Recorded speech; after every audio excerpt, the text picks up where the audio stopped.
ایک رات آسمان ستاروں سے بھرا ہوا، یوسف علیہ السلام نیند میں تھے، پھر اچانک ان کی آنکھ کھل گئی، سانسیں تیز، دل زور زور سے دھڑک رہا، وہ اٹھتے ہیں اور چیختے ہیں ابا جان، اور دوڑتے ہوئے حضرت یعقوب علیہ السلام کے پاس جاتے ہیں۔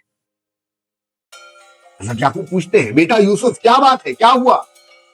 ابا جان میں نے ایک عجیب سا خواب دیکھا ہے، میں نے دیکھا ہے کہ 11 ستارے اور سورج اور چاند یہ سب مجھے سجدہ کر رہے ہیں۔ یعقوب علیہ السلام سمجھ گئے کہ یہ عام خواب نہیں تھا، یہ بشارت تھی۔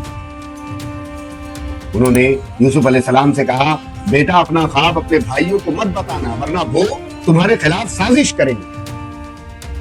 اس رات حضرت یعقوب علیہ السلام سمجھ گئے تھے کہ یہ بچہ صرف ان کا بیٹا نہیں ہے، یہ بچہ مستقبل کا نبی ہے، مگر جس پر اللہ کا انتخاب ہوتا ہے دوستوں اس پر امتحان بھی کافی سخت ہوتے ہیں۔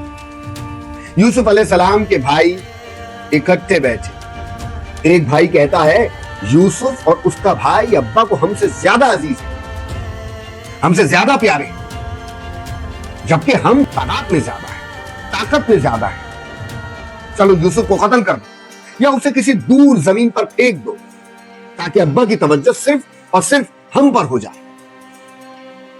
وہ کہنے لگے اسے قتل مت کرو، اگر کچھ کرنا ہی ہے تو اسے کسی اندھیرے کنویں میں ڈال دو، کوئی مسافر آتا جاتا اسے اٹھا لے گا، اپنے ساتھ لے جائے گا۔ یہ فیصلہ طے ہوا کہ اسے کسی کنویں میں ڈال دو۔